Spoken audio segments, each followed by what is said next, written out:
You're listening to the 40 Thrive Podcast, the show created for women 40 and beyond, ready to shake things up.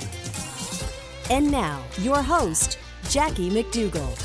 Welcome back to another episode of 40 Thrive, the first episode of 2021. I'm so excited you're here. If you're new here, or maybe you're just not aware, 40 Thrive was actually created a few years ago as a free and private Facebook group. It was a place for women over 40 to share their challenges, their wins, come together, support each other, lift each other up, whether it's in your career or finances, health, wellness, some of these symptoms that come along with perimenopause or menopause. It is open to all things living and thriving over 40. If you're not yet in the Facebook group, come on over. There's a link to it in the show notes, and there's a lot of things that are happening in the coming months. I just want to take a minute before we talk to today's guest in sharing some of the things that are coming up so you are in the know. Number one, today's episode is with Courtney Townley. Now, if you've been listening to the podcast for a while, you know exactly who Courtney is. She is a former trainer and weight loss coach and all of that, who's really shifted. She's like that health and wellness butterfly who has shifted out of the cocoon into this space of really helping women, especially women over 40, fall in love with the work, fall in love with the health journey, not just look for some end result and end goal, but really appreciate and embrace this time in our lives and all the things we can do physically through nutrition and movement and mental health, mindset, all of it. So you're definitely going to want to hear this episode. And Courtney's got some incredible stuff happening in her community, so you want to check that out. Number two, did you know that you can actually attend a live recording of 40 Thrive? That's right. Once a month, I'll be recording an episode and you'll be able to hop on Zoom. At least for now, it's got to be virtual, right? But you'll be able to hop on Zoom and be there with us. So not only will you be there to hear the episode, the interview while it's happening, unedited, candid, anything goes, but also have an opportunity to really engage, to ask questions, to be part of the podcast. This podcast, like I said, was created around a community. And in 2021, it will have a much more community feel to it and not just have you on the outside of it, but you have the opportunity to be right there with us. So what you got to do to be part of those recordings is go into the description of this episode or the show notes and click on the link. It will take you to our Patreon page. Patreon is a way for us to deepen our relationship where for just $3 a month, you can be part of this incredible community that is 40 Thrive.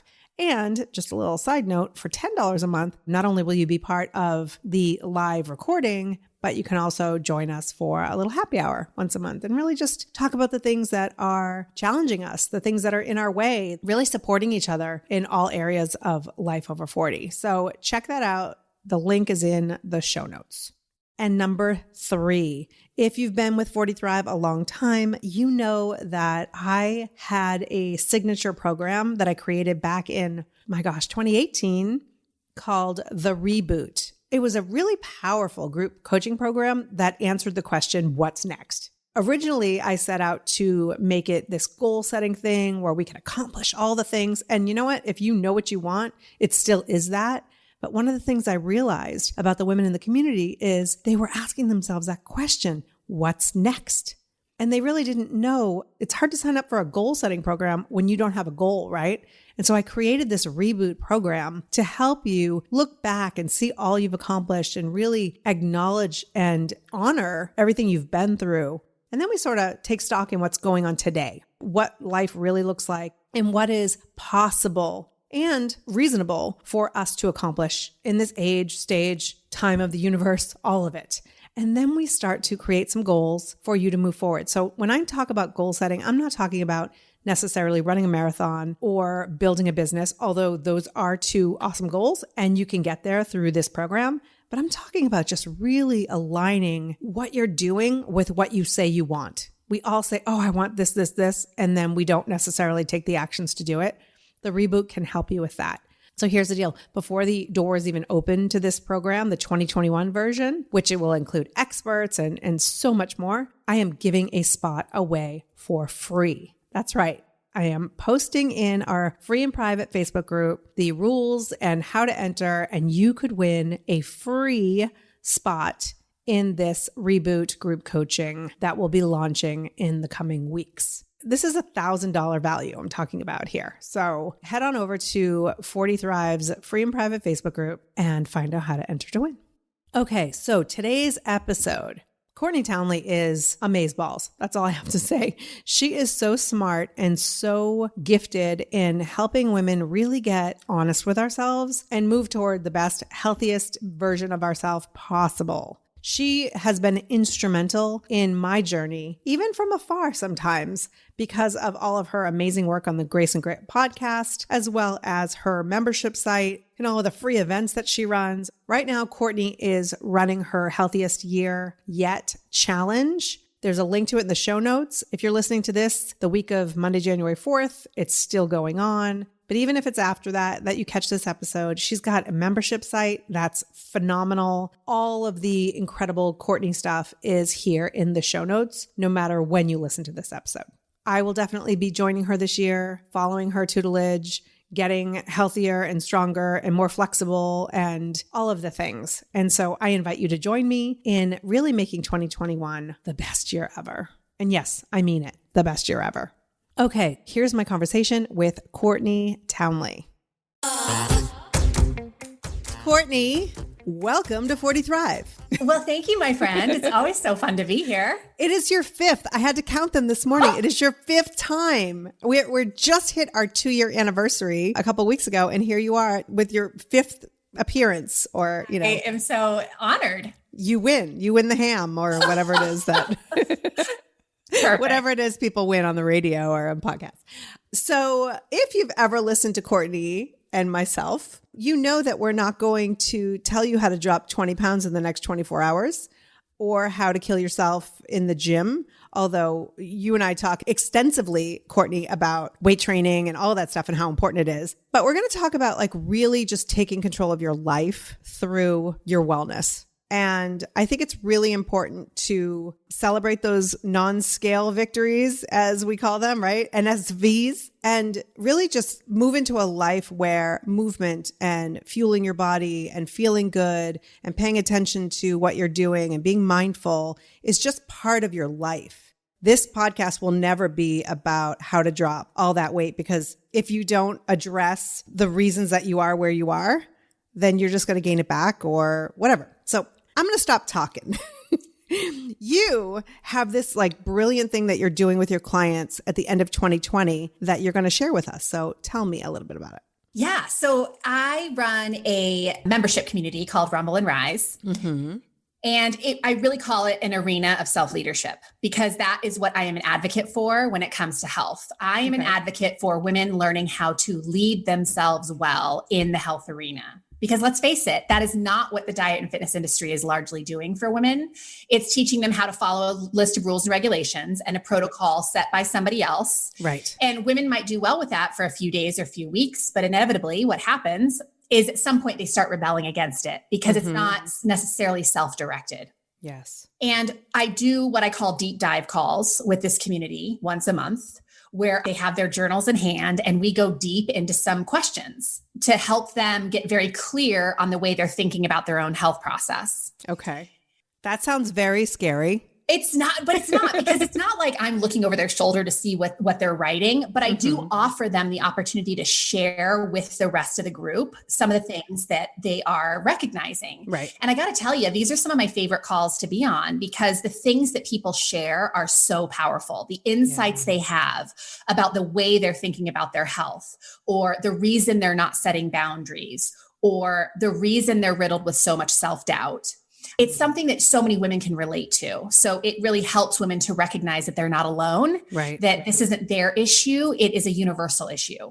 Yeah. I think unless we're going to get our minds on straight and do this out of self-love and not self-loathe, that's the only way to get where we're going to go. So walk me through this. I'm terrified. Don't be.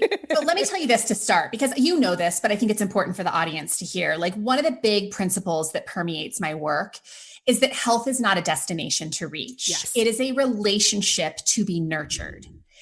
And we've all heard that saying, you can't hate your way healthy. And yet, man, do women try, right? We are going to not like ourselves until we weigh a certain number on the scale, or until we can fit into the dress that we wore 10 years ago, whatever that crazy expectation is. Yes. And what I really focus on helping women to unravel is that the only way we will ever be consistent with self-care is if we enjoy the journey.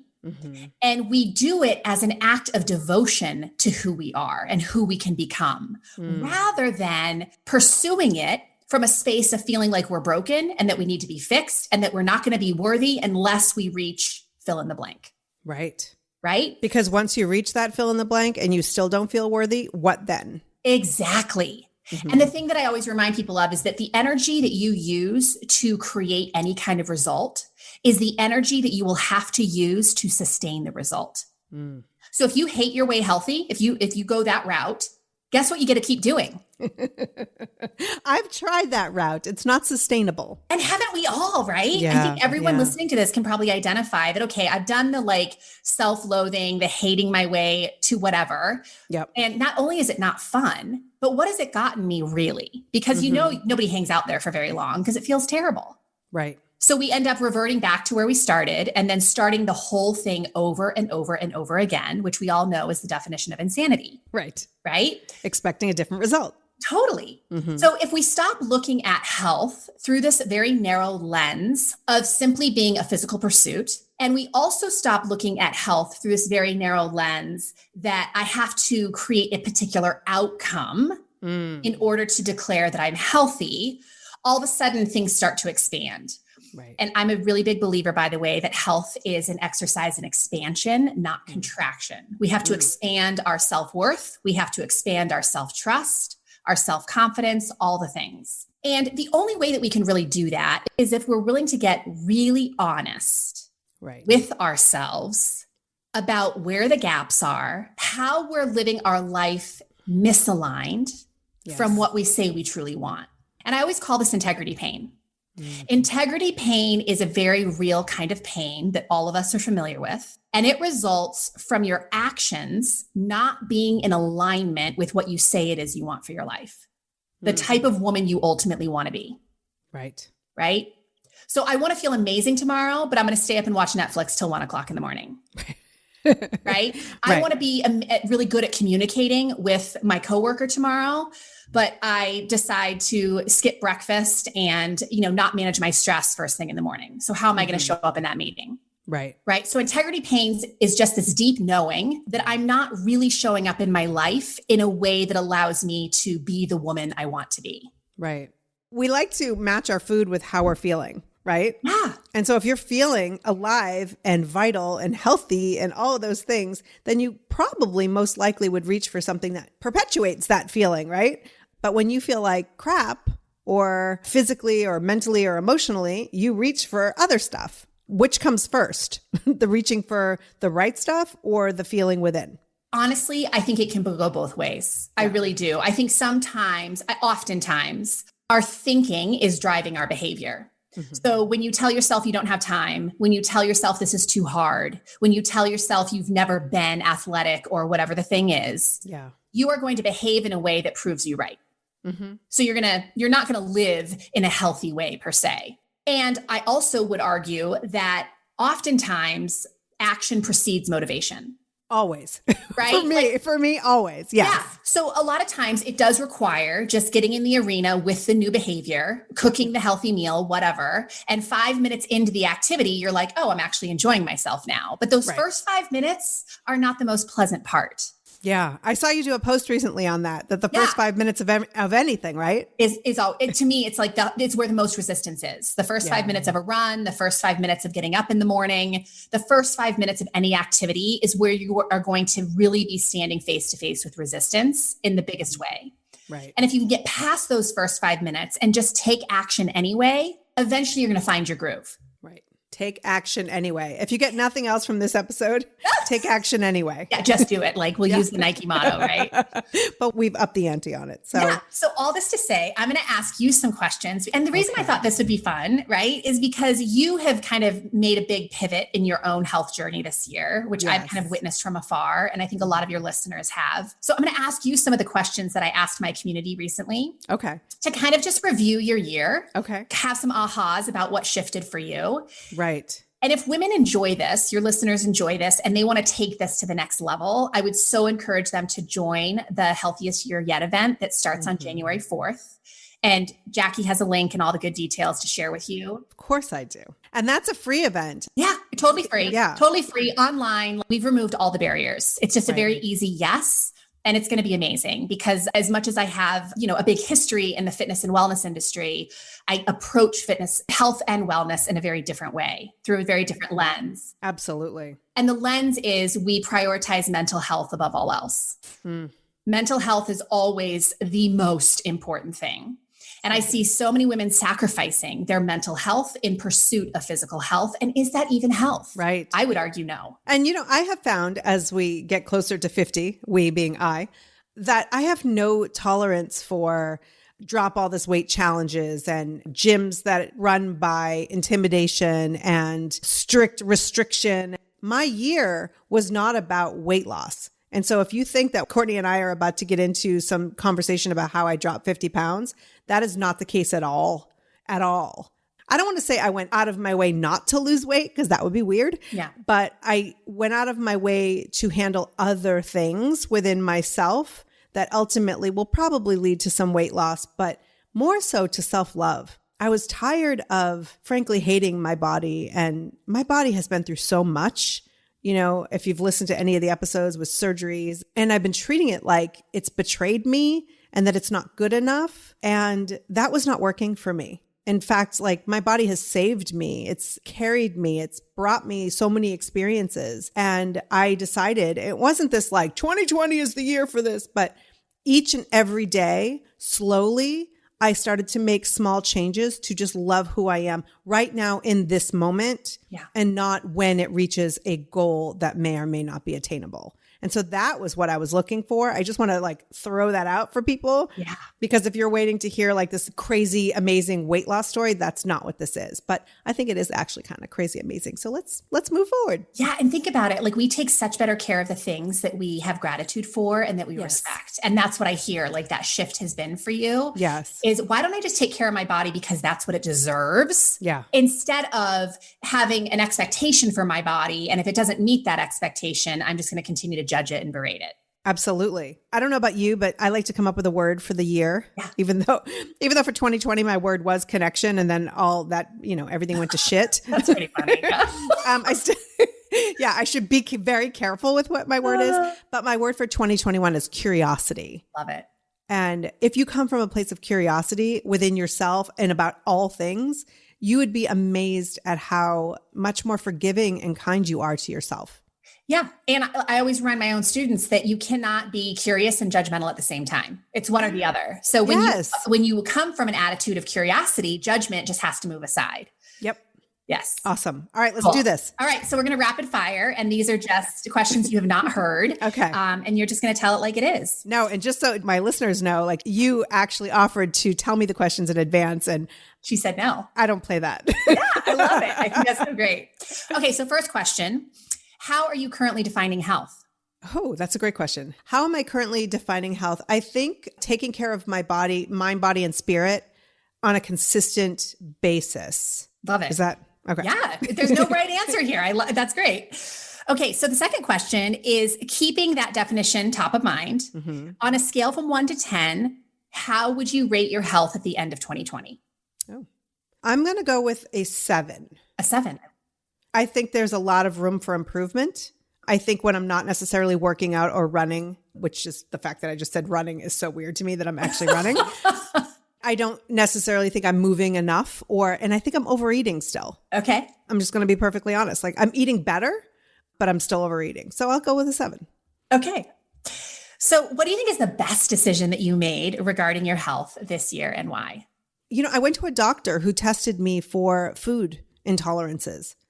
And I discovered that I'm actually allergic to a lot of those quote unquote superfoods. Yeah. And it was keeping me swollen and puffy and inflamed. And so that was a huge shift for me when I started to realize that most of the foods that I was eating consistently, I was actually allergic to. Yeah. And this is such a great point, right? Because we're sort of inundated with this message that all health foods are good for all people. And it's like, well, hold up a second. No, you're bio-individual. Like you have such a bio-individuality to your chemistry.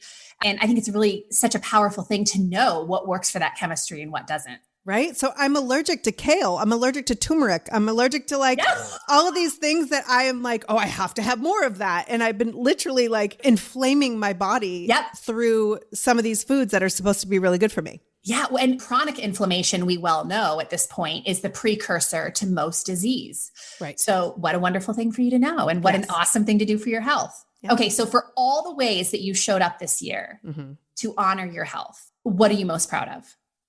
I am most proud of going to my trainer 3 times a week. Like right now, we're actually recording this before the holidays, and I really want to spend Christmas with my in-laws. And so she's still having her classes, but I'm showing up online. So 2019, Jackie would have been like, sorry, I can't come because, you know, we want to spend Christmas with the in-laws. But 2020, Jackie's like, hey, can I join via Zoom? Yeah. And she said yes. So she's a lot like you in that she just wants me to be healthy and happy and all that good stuff. So if I can give any advice, find a trainer or a guide like Courtney who can really move you forward in a way that feels authentic and aligned with you and not like you're being punished. Well, here's the thing we know about behavior change. Like, this is not my opinion. This is science. Yeah.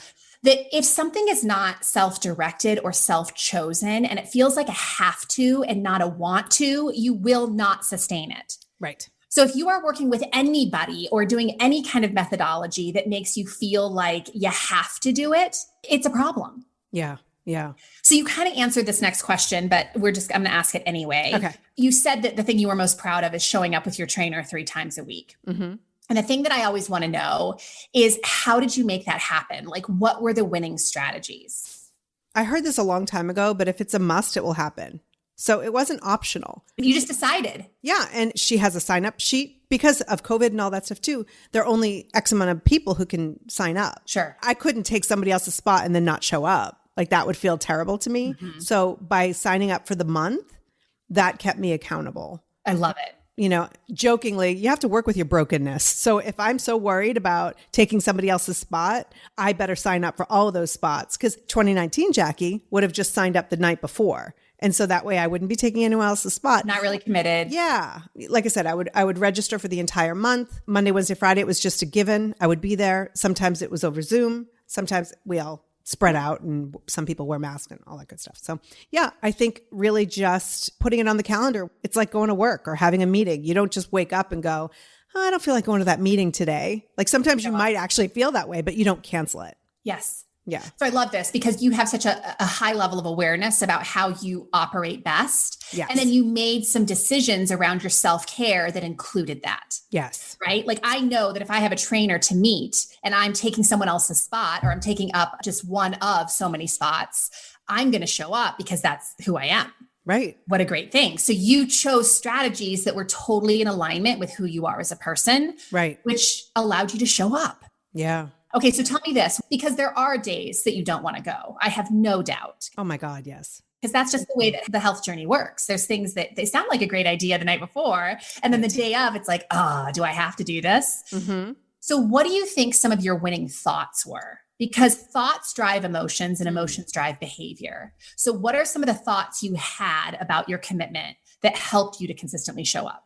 Well, I have to kind of shift to the other days that I'm not with the trainer. So my plan was for my 50th birthday in April to do a Spartan race. Right. Because I feel like that's the ultimate in strength and endurance and all of those good things. And it feels really good for me to make that a goal. I love physical goals. I realize though that the race is a 5K and 15 obstacles. So I better get my 5K game on, right? And I've never, ever seen myself as a runner. And so my husband and I started Couch to 5K, which I use this app as an example of so many things in my life and business, because it meets you where you are and brings you where you want to be slowly and consistently, just like you, Courtney Townley. I mean, we should all be thinking like that. If you have a business or a brand or, a product that you're selling, meet your customer where they are and bring them to where they want to be in slow, small, consistent actions. The day of all or nothing, like I'm a very all or nothing person. So it was tough for me when you're running the first week, like 1 minute, 60 seconds running, and then 60 seconds walking. You want to go, oh, I can do more than that. Let's skip to week 3. I didn't. The greatest challenge was to not go, oh, let's go to week 3 or let's go to week 5, and really allowing my body to catch up with this app. So that's the one that I could actually say no to. So we started Couch to 5K in January before all this, and then we stopped. Just kind of like life got in the way. And then we picked it up again in the spring, summer. And I think it's a 9-week program. We did it in about 10 and a half, which means we only skipped a week and a half in that whole period of time. Most of the weeks have the exact same run. Yeah. So if we missed a day, we would go into the next week. Sure. So we would just keep doing those days in a row. And it took us about 10 and a half weeks to complete the 9-week program. But I mean, that was through, Courtney, like 2 really important deaths in my family and COVID and 3 teenagers going back to school. And I had all the excuses, all of them.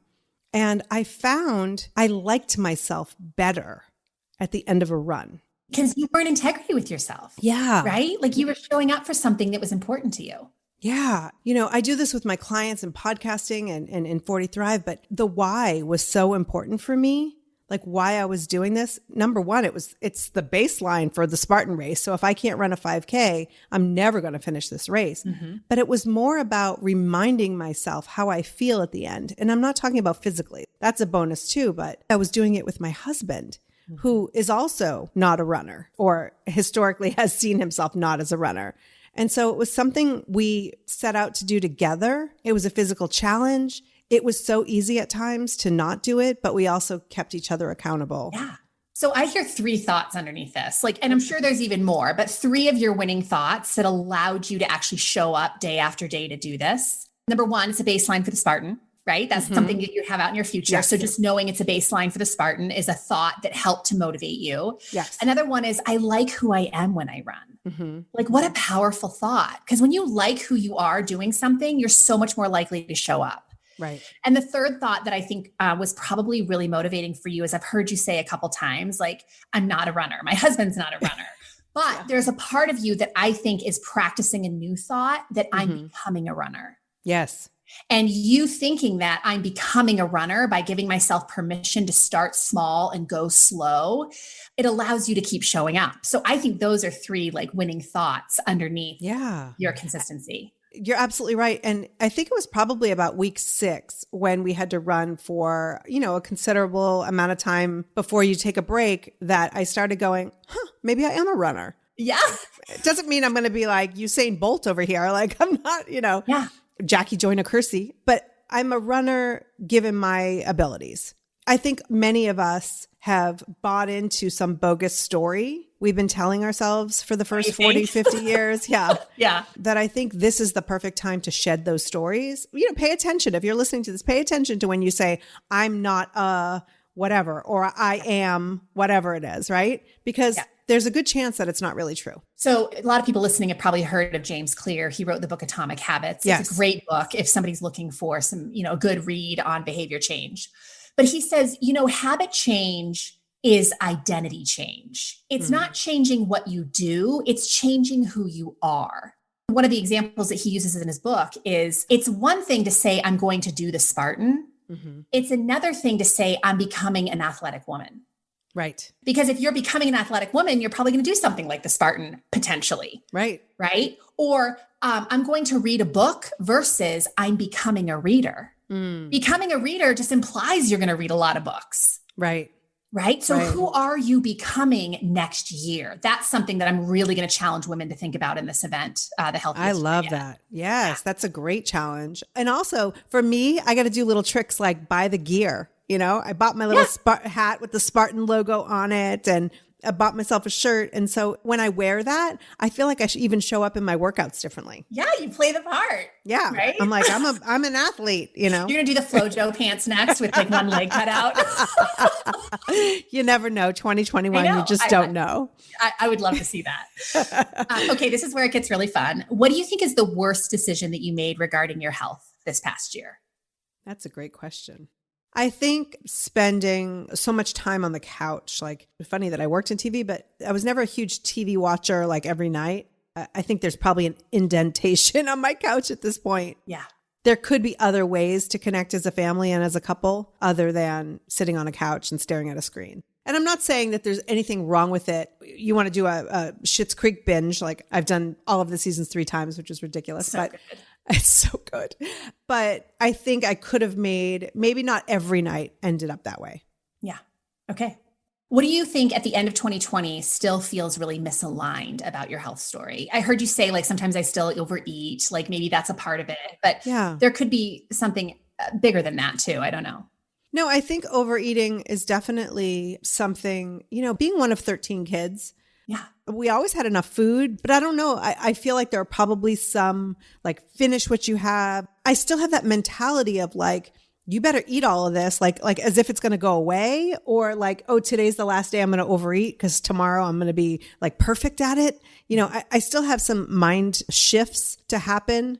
I started with the physical wellness, the strength training, the running, all of that, knowing that like, let me focus on this. And then I'm going to sort of like go to phase 2, as opposed to I have to be perfect at absolutely everything. So smart. Yeah, I love that. Because I don't do well when I try to be perfect at absolutely everything. Nobody does. Nobody does. Yeah. I want to offer you something on that though, that with the eating, a lot of people don't know that it takes your brain about 20 minutes to register satiety. Right. Right. It takes, you can pack away a lot of food in 20 minutes. I am like a speed eater. So I can eat a lot of food in just 5 minutes. Yeah.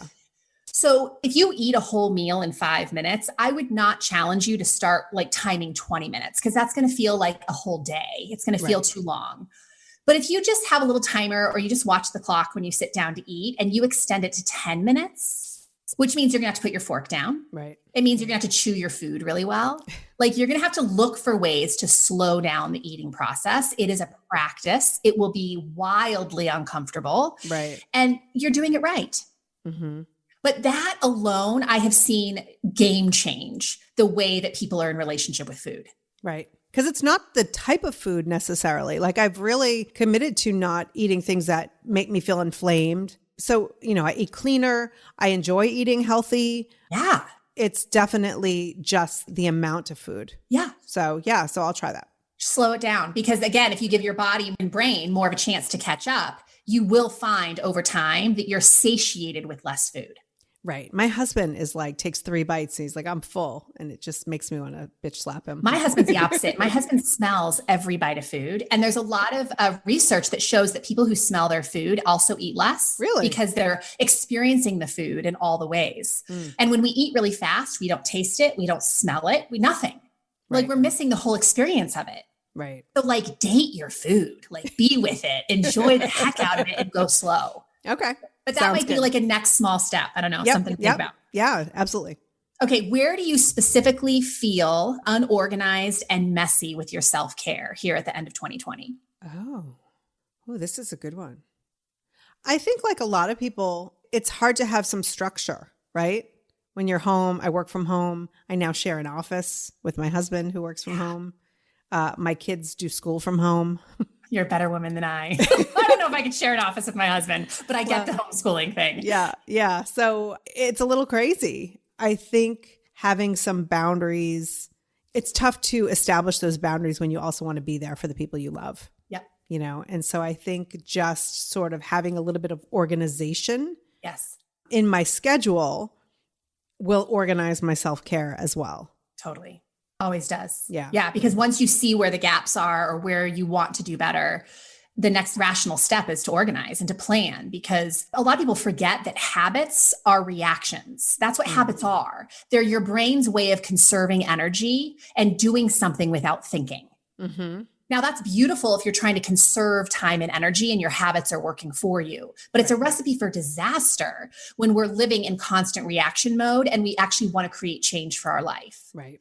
So to create change for our life, we have to plan, which requires us to think in advance and to make decisions in advance, right? Like I'm going to eat lunch at noon today. Yeah. Right. And once I've made that decision, the next difficult part is following through and not negotiating my way out of it. Right. But all this to say, I agree with you, like planning is such a massive piece. And it's amazing how many women convince themselves they don't have time to plan. But what's happening is then they're wasting so much time and energy by trying to make decisions in the moment, or worse yet, by feeling guilty later about the decisions they did make. Right. I'm pretty good with planning my professional life. Yeah. Isn't that funny? Yeah. But, even spending time with my kids is not necessarily planned out. And then you think like, oh, because we're home together 24/7, we have all the time in the world. Yeah. And then you realize a week's gone by and I've barely seen them. And so I think that anyone listening could benefit from planning in advance. And also, this isn't all about my answers. That was the hesitation I had about this. Like, these are questions that I'm answering, but I hope that you at home or walking your dog or doing dishes or whatever are also answering these questions for yourself. Yeah. And I'll give you the list of questions, by the way. Fantastic. So if people want them, you can post them in the 40 Thrive group, whatever. Yes, I'll put them in the show notes. Yeah. Yeah. But what I hear too in planning, planning to me is intentional living.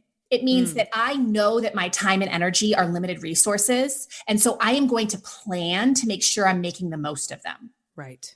And you're spot on, because time and energy are really the only limited resources we have. Yeah. We can't create more time. No, we cannot. And I bet even my work, I could probably squish into fewer hours so then I can plan other things outside of that. Yeah. Yeah. And one thing I've noticed too is that if I don't do my workouts in the morning and I say, oh, let's do an afternoon workout today, that's the same as saying, let's not do it. Exactly. Right. When you start to see that pattern of negotiation and rationalization, I always say to clients, like, maybe that time of day is a time of day you don't have a lot of bandwidth. And so do yourself the favor of moving it somewhere else in the day. Yes. And also be willing to experiment, because you're never going to know unless you try. Yes. It has to be the first thing. Yep. Coffee, then workout. Yep. Perfect. Mm-hmm. Okay. Where are you lacking confidence in your health journey? Or another way of saying this is what are you feeling shame about in your health journey? My weight, for sure. When I gave birth to an 11-pound child, I weighed 211 pounds. Mm-hmm. He was enormous. And I've weighed as an adult, 134. So that's a huge range. Yeah. And I think it was important to be at this place. I'm sort of like in the middle of those two things. I think it was really important to learn how to love myself as I am and where I am. And I'm working on getting stronger and more athletic and have more endurance. But again, I haven't focused on technically losing weight. I actually removed the scale from my bathroom because I used to weigh myself multiple times a day. And I just want to feel good in my body. And honestly, I feel better in my body right now, 40 pounds overweight, than I did at my lowest end, because I know what I'm capable of. And that to me is most important. Again, it's not in the absence of weight loss, because that's happening. Sure. But it's not your focus. No. And I think that makes a world of difference. Yeah. When it's like you're focused on who you're becoming more than on what you're getting. Yeah. Self-loathing was not working for me. Totally. Yeah. I don't know anyone it works for. If you are the one person that self-loathing works for, email me. Let us know. Yes. The other way I like to look at this too is that everybody comes into personal development through a different doorway. And for some people, it's their struggle with their weight. For some people, it's their struggle with their marriage. For some people, it's their struggle with liking themselves. Right. And I think that it's such a gift to be able to walk through the doorway, no matter what the thing is. Because once you're in that room of personal development, it's like the foundation of the work, right? It's like giving you a platform to do your work and to develop yourself. And I think that that's always such a good thing. Yeah. I love personal development. If you're not interested in reading a bunch of books or listening to podcasts on personal development, it can be super small. Yeah. Right? Just paying attention to how you talk to yourself alone is, I think, the most important thing that you can do. It's everything, because again, your brain loves to prove itself right. So whatever the tape is that's playing in your head on repeat, you will seek evidence for. Right. So if the tape that's playing in your head is, I'm a POS, right? You're going to look for all the ways that that's true. Yeah. And you'll find them very quickly. Totally. I had someone the other day email me, I'm a broken mess. And I said, well, that's fun to look for evidence for. Right. Right? Like, why are you giving your brain that work? Right. I have a Facebook friend who lost a bunch of weight. I don't even care how. And there are lots of before and after pictures. Instagram, lots of before and after pictures. There are people who are saying like, look I've lost all this weight. This is where I am. This is how I feel. This is who I am. And then they start berating the person that they were before. Like, here I am as a fat slob who had nothing to live for, piece of crap. Like, that's basically the messaging, right? Yeah. But now here I am, worthy of all of... Now I'm worthy. Yes. Right. It makes me crazy. Yeah. And that's why recently I did a quote unquote before and after picture. It was like a 3-pound difference, but it wasn't about weight loss. It was about like, look I'm getting really strong, because that's what we should be focused on. Yeah. As women over 40, over 50, we should be looking at like, how can we be our best selves? I know it's a cliche, but be strong and have endurance and be able to do all the things that we want to do and not just focus on the number on a scale. It's so crazy to me, the way people who have lost weight then talk about their former selves. Yeah. And worth is baked into your humanity. So you cannot achieve anything that is going to make you more worthy. Right. That's just that's a thought that people choose to believe, but it's not true. Right. You know, you're worthy at every size, at every age and stage of life. And the sooner you recognize that, the sooner you will get to work exploring your possibility. Yeah. And that's really what it is exploring possibility. You were born worthy. 100%. It's your birthright. The rest of it has nothing to do with how worthy you are. No, but that's how we're conditioned to take care of our health, which is why it's such a broken thing. Yes. Okay. A few more questions here. Okay. What thoughts or thought do you need to leave behind in 2020 that is not serving the level of health you want for yourself? I think it goes back to that worthiness, right? Yeah. That my needs, my physical, making time for myself, I'm worthy of that. Spending a little bit more money on food that is healthy, I'm worthy of that. Especially as moms, we're taught to like put ourselves last. And I know it's, again, so cliche, but to be able to go, oh yeah, you need help with that? You're going to have to wait until my run is done. Yeah. Or why do we reward selfless behavior? Mm-hmm. You see it all the time on social media, right? Oh, happy birthday to so-and-so who gives up absolutely everything for everyone else. Like it's a badge of honor. Mm-hmm. And there's no way you can be who you are meant to be and who you truly can be if you're constantly putting your own needs last. And I am an example of that. And so I've improved in 2020, but I still have some work to do. So I would definitely say that. Love it. Okay, last question. Imagine you're being coached by your future self, right? So the level of health you truly want for yourself, the woman you are becoming, you're being coached by her. She's already living at the level of 9-10 with the health that you defined at the start of this conversation. Mm-hmm. What advice does she have for you? What advice does my future self coach have for me? Yeah. What does she want you to know?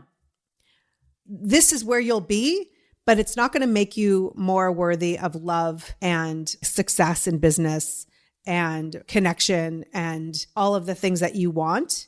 Those things are right in front of you now. So really appreciate and be in a place of gratitude for what you have, because when you are there, it is going to be much easier to get here. Yeah, I love it. So good. Those are all my questions. Wasn't that fun? That was fun. It was a little bit scary. And, you know, I'm sure I'll be thinking about answers later as well. These are all off the cuff, but I just think that what you're doing is so different from what's out there. And I really hope that the rest of the industry will start to see, it's sort of like the get rich quick scheme, right? Yeah. You see business coaches, I'm doing my air quotes, people who are just like, I was you and now I'm me. And you can get here very simply. It's not how it looks. Like we've fallen for that for 40, 50 years. Yeah. And it hasn't worked for us. Yeah. So find yourself a Courtney. Is your membership open? It'll be open on January 8th. On January 8th. Yeah. So they can jump in there. I'm in there. What do they get monthly? So I do coaching calls every single week. Mm-hmm. I do deep dive sessions where I ask questions like this to really get the wheels turning and making sure people are clear on why they're pursuing the things they're pursuing.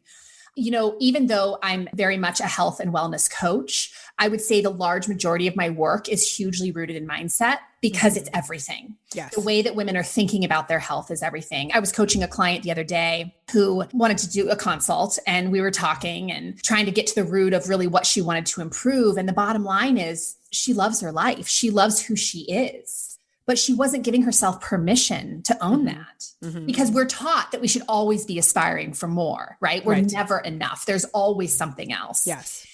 And while there may be some healthy aspects to that, I think that can also be really damaging. And I see so many successful women, successful in so many different arenas of their life, just not giving themselves permission to celebrate their success and to revel and enjoy in what they've created.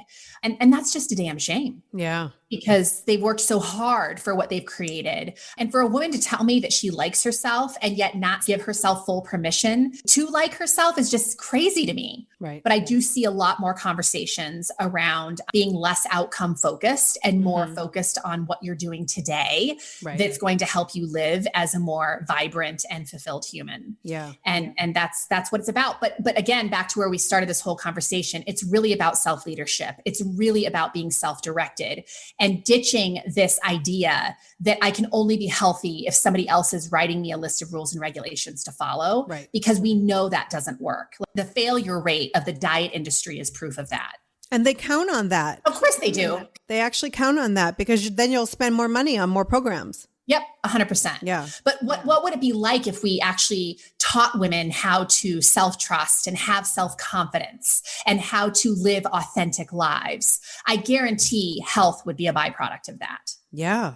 And you deserve it. If you're listening right now and you're like, I don't know, it's hard and it's scary, you deserve it. Yeah. So if you move toward health because you are deserving of it, I think that that's the most important. And kudos to you, Courtney, because you could probably make millions more if you just decided thinner thighs in 10 days. Yeah. This is the ongoing joke at my dinner table. My husband's like, come on, Courtney, just make that butts and guts videotape, or whatever it is, like that'll sell millions. And I'm like, I know, it can't, it's just not what women need. Yeah. They think it's what they need. But that, of course, that's the mission of my work, is to help pivot that thinking. So just real quick before we go, you have the coaching calls. There are workouts in there too, right? Yeah. So they get coaching calls. They get a masterclass every month.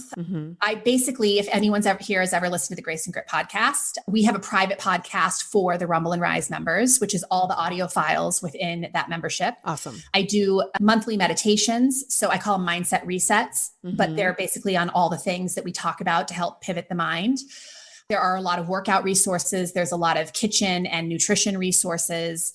I give people access to the consistency code, which is my 4-week framework for helping women to show up for themselves more consistently. Great. It is insane the amount of value that this arena contains.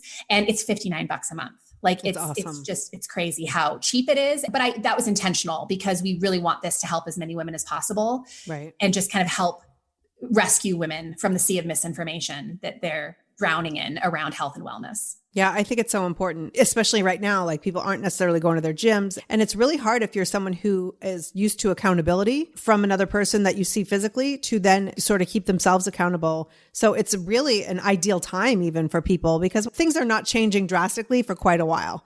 And so how long are you going to press the pause button on your health because you're waiting for things to go back to quote unquote normal? Now's the time. Yeah. And COVID or not, there will always be a period of your life, many years of your life, where you're not working with a trainer, where you're not, being held accountable by some outside source. Right. And to really have the self-leadership skills to make decisions that you feel good about for your own life, that is everything. Yeah. Because we're all going to be in that position pretty much every day to some degree. Right. And I think that is what the conversation that I love having with women is how do we help you to become more confident, making the next right decision for yourself. Right. Because those decisions stacked on top of each other are going to lead to a very healthy place. Right. So good. So good. Thank you so much for this. You're so welcome. Thanks for having me.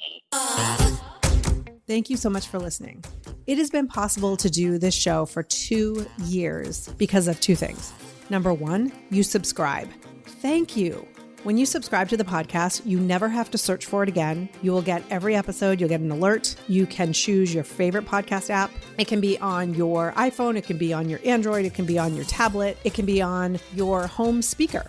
There are so many places you can subscribe to 40 Thrive so you can get it automatically. So thanks for doing that. I really appreciate it. And number 2, I hope you'll consider sharing this podcast. Because when you share it, not only does it help us be able to continue this and to reach more people, but imagine what it would be like if all of the women in the world over 40 felt their best and were able to stand up and take charge and support each other, right? Imagine it. And so when you share the show, we are one step closer to that. So I really appreciate it. Until next time, take care and keep thriving.